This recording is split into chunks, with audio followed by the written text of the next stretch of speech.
देवं कंसचाणूरमर्दनम् देवकी परमानन्दं कृष्णं वन्दे जगद्गुरुं देवकी परमानन्दं कृष्णं वन्दे जगद्गुरुम्.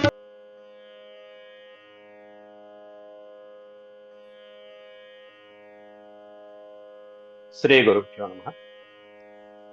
వ్యాస విరచిత శ్రీమద్భాగవతంలో దశమ స్కందంలో మనం నేడు 58వ అధ్యాయం ప్రారంభించుకుంటున్నాం. ఈ 58వ అధ్యాయంలో కూడా మనం గత పాఠంలో 40 శ్లోకాల వరకు చెప్పుకోవడం జరిగింది. శ్రీకృష్ణ పరమాత్ముడు మిత్రవిందను వివాహం చేసుకోవడం వరకు మనం చెప్పుకున్నాం. ఈ అధ్యాయంలో శ్రీకృష్ణ పరమాత్ముడు కాళిందిని వివాహం చేసుకోవడం, ఆ తదుపరి మరదలైనటువంటి మిత్రవిందను వివాహం చేసుకోవడం జరిగింది. రాజాదిదేవి అంటే కృష్ణ పరమాత్ముడి యొక్క అత్తగారైనటువంటి రాజాదిదేవి యొక్క కుమార్తె మిత్రవిందను వివాహం చేసుకోవడం జరిగింది. ఇప్పుడు సత్యని వివాహం చేసుకునేటువంటి వృత్తాంతం నేడు మనం చెప్పుకోబోతున్నాం. సత్య అంటే నాగ్నజితి అనే మరో పేరు కూడా ఉంది. ఆవిడికి నగ్నజిత్తు యొక్క కుమార్తె కాబట్టి నాగ్నజిత్తు అని పిలుస్తాం. అయితే ఆమెను వివాహం చేసుకోవాలి అంటే స్వయంవరంలో వీర్య శుల్కాన్ని సమర్పించాలి. అంటే పరాక్రమాన్ని ప్రదర్శించి కన్యను గ్రహించడం అనేటువంటిది వీర్య శుల్కం అనబడుతుంది. అట్లాంటి వీర్య శుల్కంగా ఇక్కడ శ్రీకృష్ణ పరమాత్ముడు 7 భయంకరమైనటువంటి వృషభాలని లొంగ తీసుకుని జయించి ఆ తర్వాత సత్యను చేపడుతున్నాడు. ఆ వృత్తాంతం నేటి శ్లోకాలలో మనం వివరించుకున్నాం. ముందుగా భగవత్స్మరణ చేసుకుని ప్రారంభించుకున్నాం. ఓ శుక్లాంబరధరం విష్ణుం శశివర్ణం చతుర్భుజం ప్రసన్నవదనం ధ్యాయేత్ సర్వవిఘ్నోపశాంతయే వ్యాసం వసిష్ఠనప్తారం శక్తేః పౌత్రమకల్మషం పరాశరాత్మజం వందే సుఖతాతం తపోనిధిం వ్యాసాయ విష్ణురూపాయ వ్యాసరూపాయ విష్ణవే నమో వై బ్రహ్మనిధయే వాసిష్ఠాయ నమో నమః. నారాయణం నమస్కృత్య నరం చైవ నరోత్తమం దేవీం సరస్వతీం వ్యాసం తతో జయముదీరయేత్. 58వ అధ్యాయం దశమ స్కందంలో 40 శ్లోకాలు పూర్తి చేసుకున్నాం.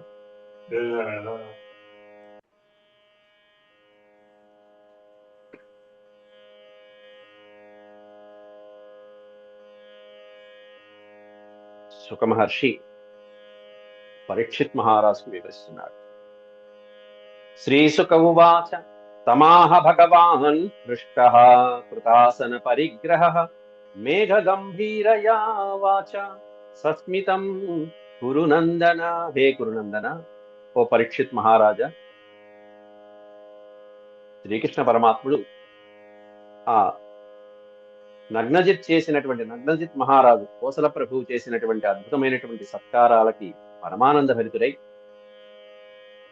మృదు మధురమైనటువంటి కంఠంలో మేఘ గంభీరమైనటువంటి వాక్కులతో గాంభీర్యము నింపుకున్నటువంటి వాక్కుల్ని ఇటువంటి వాక్కులు అంటారు. అంటే దానికి ఎంతో అద్భుతమైనటువంటి భావన ఉంటుంది. గాంభీర్యం అనే పదం ఇంకా చెప్పాలంటే లోతు తెలియనటువంటి విషయాలు. ఎంత లోతు ఉంటుందో, ఎంత అర్థం ఉంటుందో దాంట్లో ఆ భావాలు. అట్లాంటి మేఘం గర్జిస్తే ఎలా ఉంటుందో అంత గంభీరమైనటువంటి వాక్కులతో, అందులో చుట్టరికాన్ని కలుపుకోవడానికి వచ్చాడు కాబట్టి ఎలా మాట్లాడాలంటే సస్మితం వాచ, చక్కటి చిరునవ్వుతో కూడినటువంటి వాక్కుతో శ్రీకృష్ణ పరమాత్ముడు చెప్తున్నాడు నగ్నజిత్ మహారాజు. శ్రీ భగవానువాచ నరేంద్రయాంచ కవిభిర్విగర్హిత రాజన్యబంధోర్నిజ ధర్మవర్తినః తథాపి యాచే తవ సౌహృదేచ్ఛయా కన్యాం త్వదీయాం నహి శుల్కదా వయం. హే నరేంద్ర, ఓ మహారాజా అంటూ సంబోధన కృష్ణ పరమాత్ముడు ఆ కోసల ప్రభువుని సంబోధించి నగ్నజిత్తుని కవిభిః విగర్హిత యాంఛ, కవిభిహి అనే పదానికి అర్థం పండితులు అన్నాడు. అంతేగాని కవిత్వాలు రాసుకునే వాళ్ళనే కాదు, కవిత్వం రాసుకునే వాళ్ళు కాదు, పండితులని కవులు అంటారు. కాబట్టి పండితులైనటువంటి వాళ్ళు, విద్వాంసులైనటువంటి వాళ్ళు యాచనా వృత్తిని అంగీకరించరయ్యా, విగర్హిత, గర్హించరు, ద్వేషిస్తారు. యాచనా వృత్తిని, ఇంకొకరిని యాచించడం అనేటువంటిది యాంచ. ఈ యాంచ అనేటువంటి పదానికి అర్థించుట. ఒకళ్ళని అర్థించడం, చేయి చాచి అర్థించడం అనేటువంటిది పండితులు గర్హిస్తారు, మెచ్చుకోరు, తిరస్కరిస్తారు. అందులోనూ క్షత్రియులకి అసలు పడదు. క్షత్రియుడు ఇంకొకటి దగ్గరికి వెళ్ళి యాచించడం అనేటువంటిది అది పరమదోషం. అది బ్రాహ్మణోత్తములకి కానీ మిగతా వాళ్ళకి కానీ అవసరమైన సందర్భాలలో యాచించడానికి కొన్ని సందర్భాలలో అవకాశం ఉంటుంది, కానీ క్షత్రియులకు అసలు లేదు. రాజన్య బంధోర్నిజ ధర్మవర్తిన, అందులో క్షత్రియులకి అసలు పనికిరాదు. పైగా ఇంకా అసలు పనికిరాదు ఎవరికంటే ధర్మవర్తిన రాజన్యుడు. ధర్మాన్ని తూచా తప్పకుండా పాటించే కొంతమంది క్షత్రియ వీరులు ఎవరైతే ఉంటారో వాళ్ళు అసలు యాచించరు. క్షత్రియులు అసలు యాచించరు. ఆ క్షత్రియుల్లో కూడా కొన్ని సందర్భాల్లో, అవసరమైన సందర్భాల్లో కొంతమంది యాచించిన వాళ్ళు ఉన్నారు. అందులో ధర్మాన్ని అనుసరించే వర్తన చేసేటువంటి ధర్మ ప్రవర్తకులు ఎవరైతే ఉంటారో వాళ్ళు అసలు యాచించరు. అట్లా యాచించరాని పండితులు అనేటువంటి వాళ్ళు గర్హిస్తారయ్యా అని చెప్పి శ్రీకృష్ణ పరమాత్ముడు, కాబట్టి నేను యాచించను అని చెప్పడం దాంట్లో ఉన్న అంతరార్థం. ఎందుకనంటే అక్కడ మహారాజు ఏమడిగాడు, మేము అల్పులమయ్యా, నీలాంటి పెద్దవాళ్ళు మా దగ్గరికి వచ్చారు అని చెప్పి చక్కగా సగౌరవంగా పూజించి, ఆత్మానందేన పూర్ణస్య కరవాణి కిమల్పక, మేము మీ ముందు అల్పులమయ్యా మహాప్రభు, ఏం చేయమంటావు చెప్పని చెప్పి ఆ నగ్నచిత్తు అడిగితే మహారాజు అందుకని చెప్తున్నాడు, ఏం చేయమంటావు, ఏ పని మీద వచ్చావు స్వామి అంటే, ఈ పని మీద వచ్చా, నీ నుండి ఇది కావాలని చెప్పి యాచించడం అనేటువంటి క్షత్రియోచితమైనటువంటి పని కాదయ్యా, కానీ నీ మీద ఉండే స్నేహభావంతో అడుగుతున్నాను, అర్థిస్తున్నాను అంటున్నాడు శ్రీకృష్ణ పరమాత్మ. తథాపి అంటే అయినప్పటికీ కూడా, తథాపి యాచే, అయినప్పటికీ కూడా యాచిస్తున్నాడు. క్షత్రియుడు యాచించకూడదు, అందులో ధర్మ ప్రవర్తకులైన వాళ్ళు అసలు యాచించకూడదు, కానీ నేను యాచిస్తున్నానయ్యా అంటున్నాడు. ఇక్కడ చూడండి ఎంత మెట్టు దిగి, ఎవరి కోసం? భక్తురాలి కోసం. ఒక భక్తురాలి కోసం శ్రీకృష్ణ పరమాత్ముడు తన స్థాయిని కొంచెం దించి, ఒక స్థాయి దిగి, ఒక మెట్టు దిగి అయినా సరే యాచిస్తున్నానంటున్నాడు. తవ సౌహృదేచ్ఛయా, ఏ కారణంతో అంటే నీ మీద ఉండేటువంటి ఆత్మీయతా భావంతో, నీ మీద ఉండేటువంటి బంధు ప్రీతితో నువ్వు నన్ను ఈ విధంగా చక్కగా గౌరవించావు, మర్యాద చేసావు. నా యందు నీకు భగవత్ అనేటువంటి సత్సాంప్రదాయం అనేటువంటి నీ బుద్ధిలో ఉంది కాబట్టి, నీ మీద ఉండేటువంటి అనురాగంతో, బంధుత్వం కలుపుకోవాలనే అనురాగంతో యాచిస్తున్నా. ఎందుకని అంటే, అసలైతే ఇక్కడ పైన చెప్పింది ఎవరికి అంటే, క్షత్రియులకి యాచించడం అనేటువంటిది తగదు. కానీ ఈ కృష్ణ పరమాత్ముడు క్షత్రియుడు కాదు కాబట్టి ఇక్కడ అర్థించవచ్చు. ఒక రకంగా చెప్పాలి, క్షత్రియుడు యాచించకూడదు, కానీ ఈయన క్షత్రియుడు కాదు కాబట్టి క్షత్రియుని అందరికంటే, మానవోత్తముల కంటే, క్షత్రియుల కంటే మించినటువంటి పరమాత్ముడు ఇక్కడ. ఈయన నుంచే సమస్తమైనటువంటి చాతుర్వర్ణ్యాలు వచ్చాయి. యాదవులకి రాజ్య పట్టాభిషేకానికి అర్హత లేదు అనేటువంటిది మనం అంతకుముందు చెప్పుకున్నాం. అందువల్లనే ఉగ్రసేన మహారాజును చేసి ఆయన రక్షణలో వీళ్ళందరూ ఉంటున్నారు. కృష్ణుడు ఉగ్రసేన మహారాజు వెనకాల ఉండి నడిపిస్తున్నాడు. ఎందుకంటే యాదవులకి ఈ ఆధిపత్యం అనేటువంటిది ఉండదని చెప్పి శాపం అనేటువంటిది మనం చెప్పుకున్నాం అంతకు ముందే. వాటి సంబంధాలని మనం వీడియోలో కూడా మనం అప్లోడ్ చేస్తున్నాం. కాబట్టి అయినప్పటికీ కూడా నిన్ను యాచిస్తున్నానయ్యా, ఎందుకంటే నీ మీద ఉండే ఆత్మీయతా భావంతో. ఏమి యాచిస్తున్నానయ్యా అంటే, త్వదీయాం కన్యాం యాచే, నీ కన్యను యాచించడానికి వచ్చాను. ఆ వచ్చిన పని ఇప్పుడు చెప్తున్నా. నీ కూతురైనటువంటి సత్యను అర్థించడానికి వచ్చానయ్యా, అంతేగాని నహి శుల్కదావయం అని ఒక ట్యాగ్ పెట్టాడు, కొటేషన్ పెట్టాడు. శుల్క దా అంటే ఇవ్వటం, మేము శుల్కం మాత్రం ఇచ్చి కన్యను స్వీకరించము. నా అనేటువంటి పదం తిరస్కారం. నహి శుల్కదా వయం, మేము శుల్కంగా ఏదన్నా ఇచ్చి, భరణంగా ఇచ్చి, శుల్కంగా ఇచ్చి నేను కన్యను తీసుకువెళ్ళటానికి రా, కన్యని అర్థిస్తున్నాను కాబట్టి నీ కన్యను నాకు ఇవ్వు అని చెప్పి శుల్కం ఇవ్వము అని ప్రస్ఫుటంగా చెప్పేశాడు అక్కడ కృష్ణ పరమాత్ముడు. అయితే కానీ ఆయన పరమాత్ముని యొక్క మాట విని ఇక్కడ నగ్నజిత్తు ఆయన పెట్టినటువంటి ఒప్పందం కూడా చెప్తున్నాడు. రాజోవాచ, నువ్వేమన్నా శుల్కం ఇవ్వమంటున్నావు, ఇవ్వను అంటున్నావు, కానీ నేను అంతకుముందే శుల్కం పెట్టుకుని, ఒక వీర్య శుల్కంగా పెట్టుకుని ఎంతో మంది రాజులు ఇక్కడికి వచ్చి వెళ్ళిపోయారయ్యా ఈ సుందరిమణిని చేసుకోవడానికి. వాళ్ళందరూ తిరస్కరించబడ్డారు. కొన్ని వందల మంది రాజులు ఉన్నారు ఈ సుందరిమణిని చేసుకోవడానికి. కానీ ఇప్పుడు నేను నీ పట్ల అది తిరస్కరిస్తే, నీ పట్ల అది ప్రవర్తించకపోతే వాళ్ళందరికీ నేను దోషం చేసినటువంటి వాడిని అవుతాను. కాబట్టి నా నియమం కూడా చెప్తున్నాను వినవయ్యా. అసలైతే కృష్ణ పరమాత్ముడు అది వినే వచ్చాడు, అది తెలుసుకునే వచ్చాడు. ఇట్లా 7 ఎడ్లున్నాయి, వీటిని ఓడిస్తే కన్య మనకి దక్కుతుంది అని తెలుసుకునే వచ్చాడు. వాటి సంగతి అంతు చూద్దామని వచ్చాడు. కానీ ఇక్కడ నేను శుల్కం ఇవ్వనయ్యా, ఏ శుల్కం ఇవ్వను అని చెప్పి కృష్ణ పరమాత్ముడు చెప్తున్నాడు. కోన్యస్తేభ్యధికో నాథ కన్యావర ఇహేప్సితః గుణైకధామ్నో యస్యాంగే శ్రీర్వసత్యనపాయిని. శ్రీర్వసత్యనపాయిని. మొట్టమొదట ఇట్లాంటి సందర్భాల్లో మన కమ్యూనికేషన్ స్కిల్స్ అంటారు చూసారా, ఇట్లాంటి సందర్భాల్లో పెంచుకోవాలి. వెంటనే అలా కాదయ్యా ఒప్పుకోను అని చెప్పి మహారాజు అల్లా, మహాప్రభు శ్రీకృష్ణ మహానుభావ, కో అన్యః తే అభి అధికః, తే అపి అధికః కో అన్యః, నీకంటే అధికులైనటువంటి వాళ్ళు ఎవరుంటారయ్యా పరమాత్మ, నీకంటే అద్భుతమైనటువంటి అల్లుడు నాకెక్కడ దొరుకుతాడు అని చెప్పి మొట్టమొదటి మాటలోనే మెచ్చుకుంటున్నాడు. నీలాంటి వాడు నాకెక్కడ దొరుకుతాడయ్యా. కో అన్యః తే అప్యధికః నాథ కన్యావర ఇహేప్సితః, పైగా వచ్చి మరి కన్యని ఇవ్వమని అడుగుతున్నావు, ఇంతకంటే నాకు ఇంకేం కావాలి, మహాభాగ్యం. కన్యావర ఇహేప్సితః, ఇహ ఈప్సితః అంటుంది. కన్యని వరించి మరి ఇవ్వమని అర్థించడానికి వచ్చావు, ఇంతకంటే మహాభాగ్యమే ఉంటుంది. నీకంటే గొప్పవాడు ఇంకా ఈ లోకంలో ఎవరన్నా ఉంటాడా. గుణైకధామ్నో యస్యాంగే, గుణ ఏకధామ్న, సమస్తమైనటువంటి గుణాలు ఏ ఒక్క పురుషుల్లో, ఏ మహానుభావుల్లో ఉన్నాయంటే ఆ మహానుభావుడి యొక్క రూపమే శ్రీకృష్ణ భగవానుడు కదా. గుణ ఏకధామ్న, సమస్త గుణాలు నీలోనే ఉన్నాయి.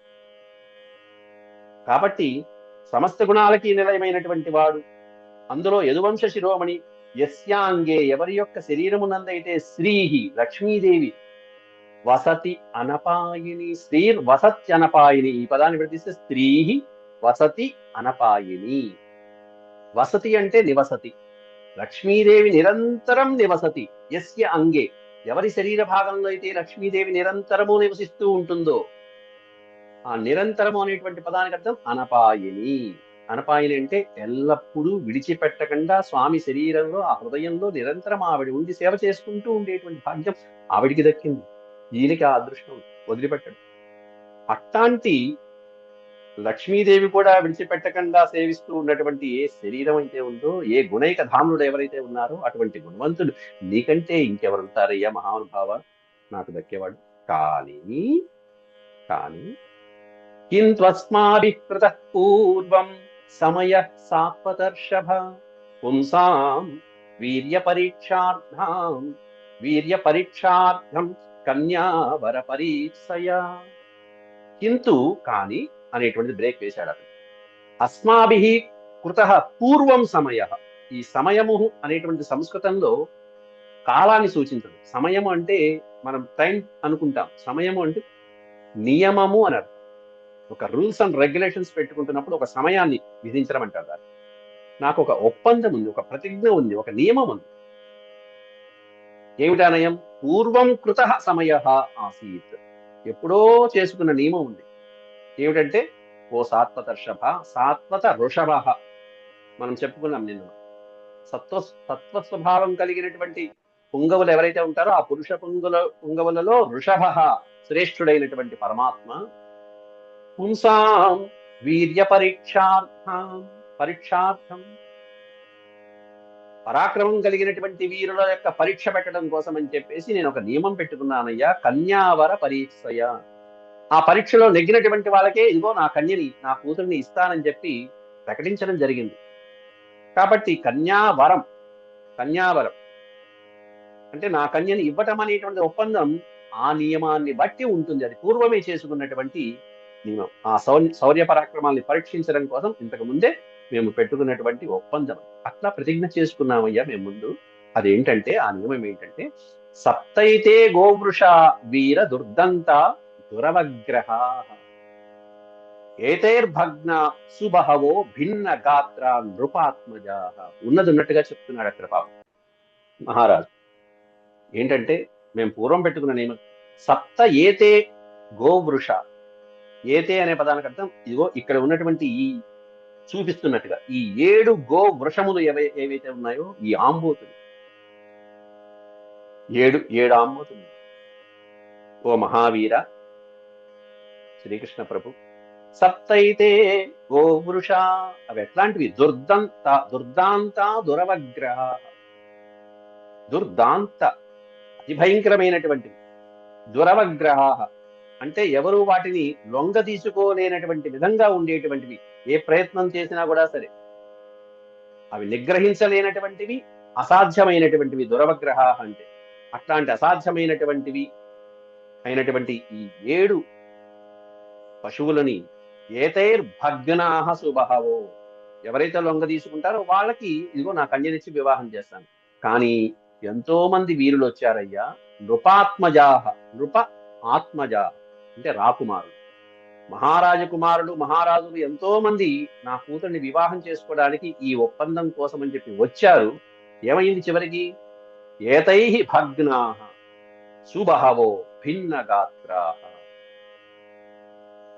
ఈ అసాధ్యమైనటువంటి ఈ 7 వృషభముల చేత, ఏతై అంటే అది వృషభముల చేత, భిన్న గాత్రై వాళ్ళ యొక్క గాత్రములు, శరీరములన్నీ కూడా ఛేదించబడిపోయి, ఛిద్రమైపోయి, భిన్నమైపోయి, ఎన్నో రకాలుగా గాయాలు పాలై, కొంతమంది చనిపోయి, భగ్నమైపోయి, మహారాజులందరూ కూడా పరాజితులైపోయి, ఓడిపోయి వెళ్ళిపోయారయ్యా. ఎన్నో రోజులు, ఎన్నో నెలలు, ఎన్నో సంవత్సరాలు అలా గడిచిపోయింది. రాజులు వస్తున్నారు, ప్రయత్నిస్తున్నారు, ఓడిపోతున్నారు. ఆ వృషభాలు మాత్రం అలాగే ఉంది. ఈ రాజులు వాటిని లొంగ తీసుకోలేకపోతున్నారు. అవేమన్నా వచ్చినటువంటి వాళ్ళందరినీ వాళ్ళ మీద పడి చిత్రమైనటువంటి శరీర భాగాలు ఛిద్రం చేసి పారేస్తారు. యదిమే నిగృహీతాః స్యుః త్వయైవ యదునందన వరో భవాన్ అభిమతో దుహితుర్మే శ్రియః పతే. యది ఇమే నిగృహీతాః, ఈ పదాన్ని విడదీస్తే యది ఇమే, ఒకవేళ ఈ వృషభాలని గనక నువ్వు నిగ్రహించినట్లయితే, నిగృహీత అంటే వాటికి ముక్కుతాడు వేసి బంధించడం, నిగృహీత అంటే నిగ్రహించడం. వాటి పొగరుని, గర్వాన్ని నువ్వు గనక నిగ్రహించినట్లయితే, అణిచివేసినట్లయితే, నిగృహీతాస్యుః త్వయైవ యదునందన. ఓ యదునందన, ఓ ప్రభు, యదువంశ సార్వభౌమ, నీవు గనక ఈ వృషభాలని గనక వాటి యొక్క పొగరును అణిచి ముక్కుతాడు వేశావంటే అప్పుడు నువ్వు ఏమవుతావు? వరో భవ, నువ్వు పెళ్లి కొడుకు అవుతావు. వరుడు, వర భవ.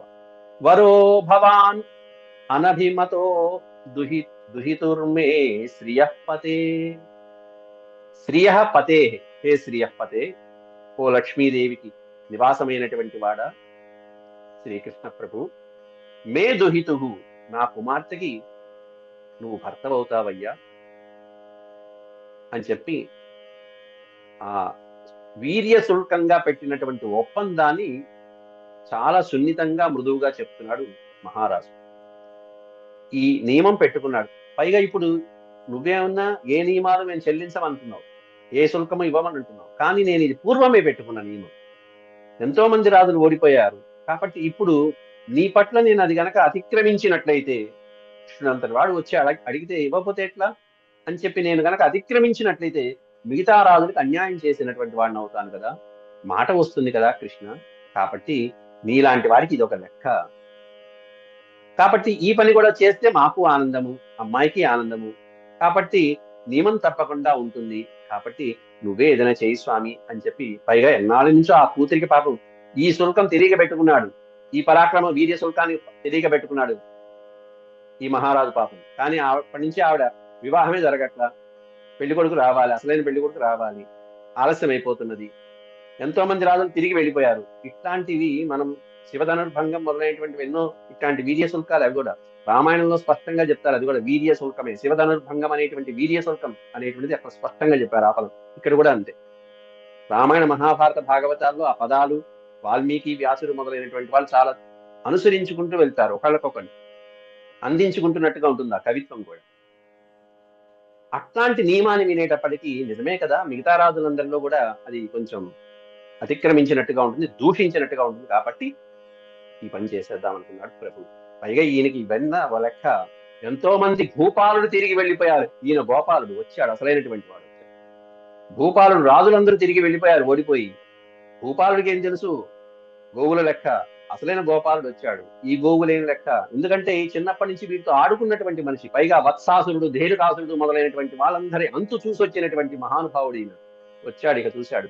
ఏవం సమయమాకర్ణ్య బద్ధ్వా పరికరం ప్రభు ఆత్మానం సప్తధా కృత్వా లీలయైవతాం.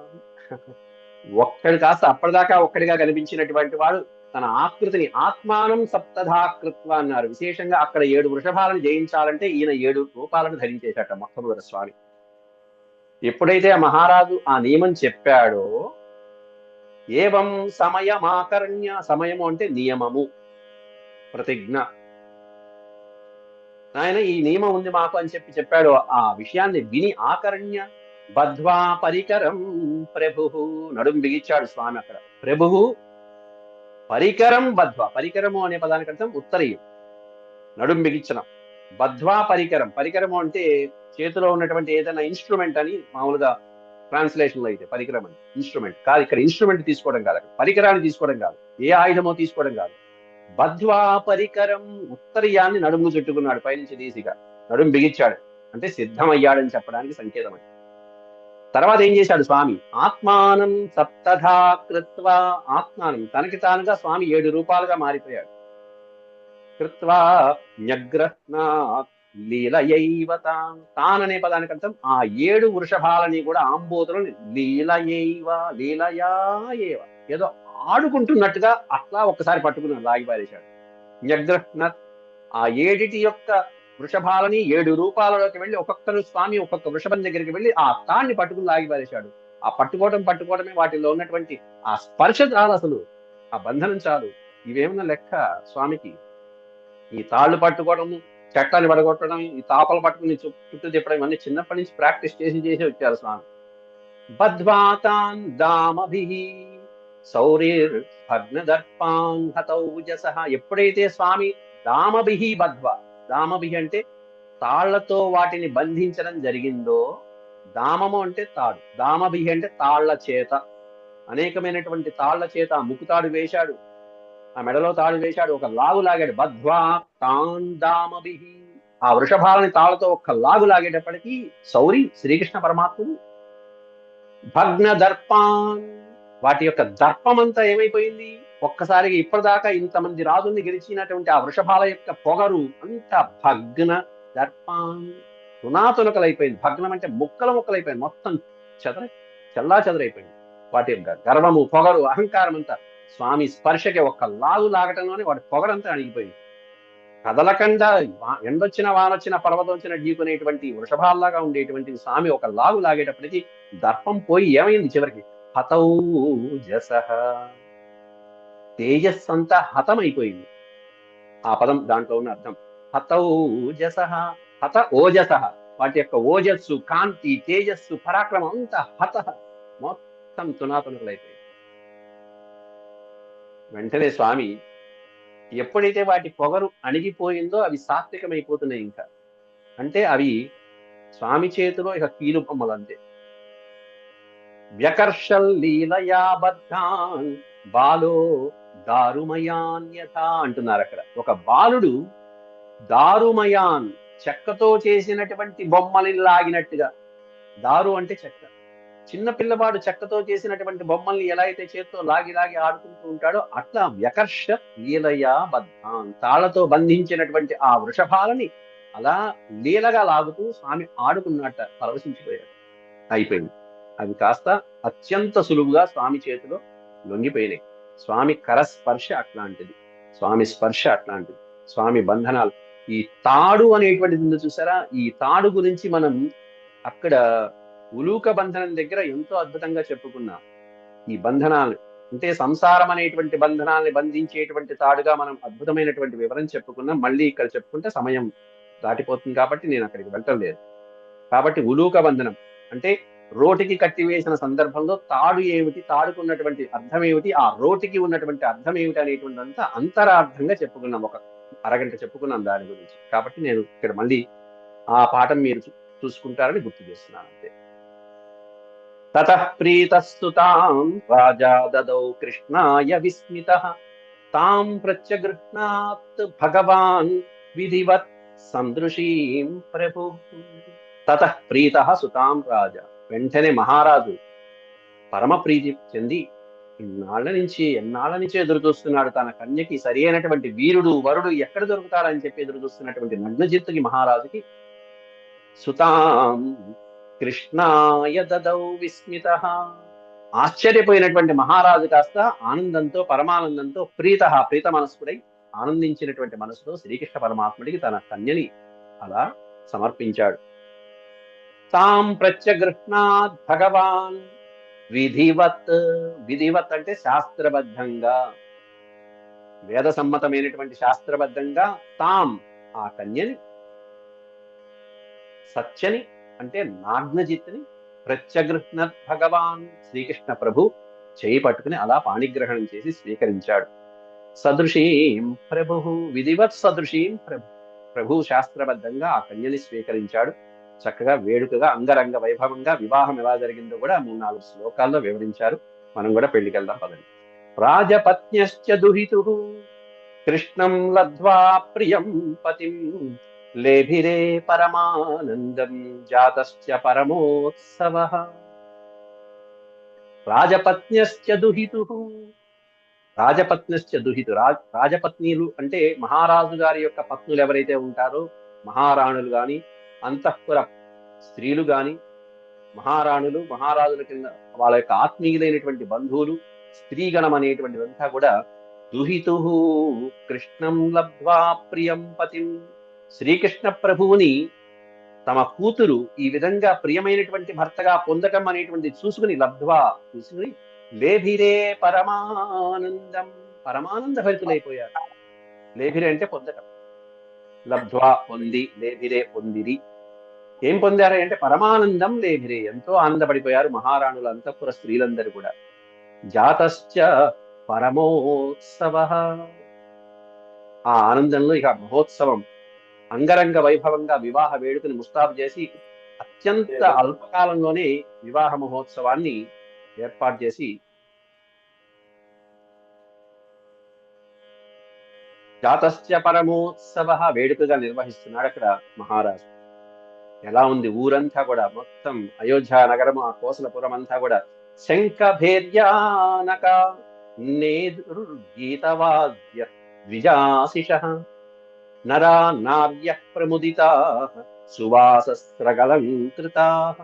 శంఖములు, భేరీలు, భేరీ అనే పదానికి అర్థం మనకి పెద్ద పెద్ద ఉంటాయి రెండు, యుద్ధానికి వెళ్ళేటప్పుడు కానీ వివాహ వేడుకల్లో కానీ పెద్ద డ్రమ్ లాగా ఉండి దానిపైన ఈ మృగ చర్మాన్ని పెట్టుకుని 2 కర్రలతో ఇలా కొడుతుంటారు, భేరీనాదాలు. శంఖ భేర్యానకా నేదు, అనేకమైనటువంటి వాయిద్యాలు అవన్నీ కూడా. నేదుర్ గీతవాద్య ద్విజాశిష, గీతములు వాద్యములు, చక్కటి సంగీతమైనటువంటి పరమైనటువంటి గీతములను పాడుతున్నారు, అనేక వాద్య సహకారం ఇస్తున్నారు. అన్నిటికంటే మించి అవసరమైనటువంటిది ఏంటంటే ద్విజ ఆశిష, బ్రాహ్మణోత్తముల యొక్క ఆశీర్వచనాల మధ్య ఓ పక్కన అంగరంగ వైభవంగా నరా నార్య, నరులు నారీమణులు, నరానార్య అంటే స్త్రీలింగం పుంలింగం, అంటే నర నారీమణులందరూ కూడా ప్రముదితా, పరమానందంతో చక్కగా అలంకారాలన్నీ చేసుకుని కళకళలాడిపోతూ ఈ ఉత్సవానికి వేడుకకి తరలి వస్తున్నారట. సువాస, సువాస, వాసము అంటే వస్త్రము. సువాస, చక్కటి అలంకారాలతో, చక్కగా తలుపు బిలుకులాడుతున్నటువంటి అద్భుతమైనటువంటి వస్త్రములతో, కొత్త కొత్త వస్త్రములతో, పట్టు వస్త్రములతో, స్రక్ అలంకృతాః. స్రక్ అంటే మాలలు, పుష్పమాలలు మొదలైనటువంటివన్నీ అలంకారాలు చేసుకుని అందంగా చక్కగా తయారై అటు పురుషులు స్త్రీలు అందరూ ఆ వేడుకకి వేంచేస్తూ ఉన్నారు. ఆ సందర్భంలో మహారాజు అద్భుతమైనటువంటి కానుకల్ని అటు ప్రజలకి ఇచ్చారు, బ్రాహ్మణులకి ఇచ్చారు, అల్లుడు గారికి కూడా ఇస్తున్నారు. అల్లుడు గారికి ఏం సమర్పించాడు, ఏం చదివించాడు చూడండి, మనం కూడా చదివించుకోవాలి. దశధేను సహస్రాణి పారిబర్హమదా విభు యువతీనాం త్రిసాహస్రం నిష్కగ్రీవ సువాసాం. దశధేను సహస్రాణి అన్న. సహస్రము అంటే 1000, దశ అంటే 10, దశ సహస్రము కలిపితే 10,000. 10,000 ఆవులని దూడలతో పాటుగా ఉన్నటువంటి వత్సలను ఇస్తూ ఉంటారు, దూడలను ఇస్తూ ఉంటారు. ఎప్పుడు కూడా దానం చేశామంటే ధేను వత్స సహిత ధేను. కాబట్టి దశధేను సహస్రాన్ని పారిబర్హమదా విభు. పారిబర్హము అనే పదానికి అర్థం కొత్త పదం, కానుక. పారిబర్హం అంటే కానుక, కట్న కానుకలు చదివించారంటారు చూసారా. అట్లా వివాహ సందర్భంగా మామగారు అల్లుడి గారికి ఏం చదివించారా అంటే 10,000 ఆవులు చదివించాట. ఏమి 10,000 ఆవులు ఒక లెక్క. అసలు ఆవులు ఎందుకు ఆయనకి? ఆయనే గోపాలుడు, ఆయనకి అన్ని కావాలంటే కోట్లాది ఆవులు ఉన్నాయి, ఆయనకి 10,000 ఆవులు ఏ ముక్కులోకి? దశధేను సహస్రాణి పారిబర్హమదాద్విభు. ఇంకా ఉంది తర్వాత పెద్ద లెక్క ఉంది. యువతీనాం త్రిసాహస్రం. వ్యాసులు వారు ఎక్కడ లెక్క తప్పరు. ఇటువంటి సందర్భాల్లో మనకి అంకెలు నేర్పిస్తుంటారు. త్రిసాహస్రం, 3,000 మంది యువతీ జనుల్ని, అది కూడా ఎట్లాంటి దాసీ జనుల్ని ఇచ్చారా అంటే నిష్కగ్రీవ సువాసం. నిష్కము అనే పదానికి అర్థం అండి సువర్ణము అని అర్థం. బంగారుమయమైనటువంటి హారాలు అలంకారాలతో అలంకరించుకుని సువాసం, చక్కటి పట్టు పీతాంబరాలు ధరించినటువంటి యువతీమణుల్ని 3,000 మంది సేవకుల్ని ఇచ్చాట. 3,000 మంది సేవకులుగా శ్రీకృష్ణ పరమాత్ముడికి అమ్మాయి వెళ్తుంది. అమ్మాయికి ఏ కష్టం రాకూడదు, అల్లుడు గారు ఏ కష్టం రాకూడదు. కాబట్టి అమ్మాయితో పాటుగా వెళ్ళేటువంటి వాళ్ళు కొంతమంది ఉంటారు.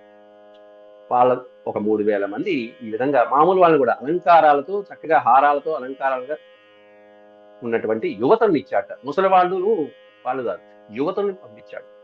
చక్కగా ఏది కావాలంటే అది అమ్మాయికి చేసి పెట్టడానికి. ఇవేనా? ఇంకా చదివించాడు. ఇవి మనం చదివించలేము. నవనాగ సహస్రాణి నాగాశతగుణాన్ రథాన్. నవనాగ సహస్రాణి నాగాశతగుణాన్ రథాన్ రథాశతగుణాన్ అశ్వాన్ అశ్వాశతగుణాన్ నరాన్.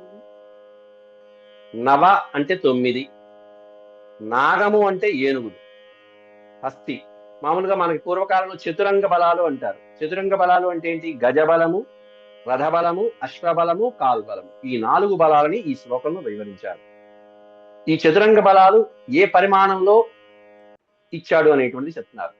నవ సహస్రాణి, నాగ పక్కన పెట్టండి. నాగ అంటే ఏనుగులు, అంటే గజబలం ఇచ్చాడు. ఎంత గజబలం ఇచ్చాడు? నవ సహస్రాణి, 9,000 ఏనుగులని గజబలంగా సమర్పించాడు. గజబలం సమర్పించేటప్పుడు ఏనుగులు ఒక్కటే వెళ్ళదు. ఏనుగు పైన మావటివాడు, ఏనుగుని కాపలా ఉండేటువంటి ఒక 6 అటు ఇటు ముందు కాలని వెనక వాళ్ళని రక్షించే ఒక 6 కూడా సమర్పిస్తారు. అది ఒక గజబలం అంటే. అది మనం అక్షౌహిణి సైన్యం చెప్పుకున్నాం. కాబట్టి నవనాగ సహస్రాన్ని, 9,000 ఏనుగుల్ని కానుకగా ఇచ్చాట స్వామి. అయితే ఈ 9,000 ఏనుగులేనా? నాగా శతగుణాన్ రథాన్. ఏనుగులకి శతగుణాన్ అంటే 1000, 100 రెట్లు. శతము అంటే 100, 100 రెట్లు అధికంగా. 9,000కి 100 రెట్లు అంటే 90,000. 90,000 నాగా శతగుణాన్ రథాన్. గజబలం ఇచ్చారు 9,000. సరే, రథబలం ఎంత ఇచ్చారయ్యా మామగారు అంటే 90,000 రథాలని కట్నంగా చదివించేశాడు, కానుకగా ఇచ్చాడు. ఏదో అల్లుడు గారి, కొత్త అల్లుడు గారి 90,000 రథాలు. సో లెక్క ప్రకారం 9,000 గజములు, 90,000 రథాలు ఇచ్చాడు. మరి అశ్వబలం, కాల్వబలం ఎంత? రథాశతగుణాన్ అశ్వములు. అశ్వబలం, రథాలు ఎన్నైతే ఉన్నాయో వాటికి శతగుణం, వాటికి 100 రెట్లు వేసుకో అన్నాడు. రథాశతగుణం. 90,000 రథగుణం ఇస్తే, రథాలు ఇస్తే దానికి 100% అంటే 9 లక్షల అశ్వాలను ఇచ్చాడు అక్కడ. 9 లక్షల అశ్వాలు ఇచ్చినప్పుడు మరి కాల్బలం ఎంత ఇచ్చాడు? అశ్వాశతగుణ నరా.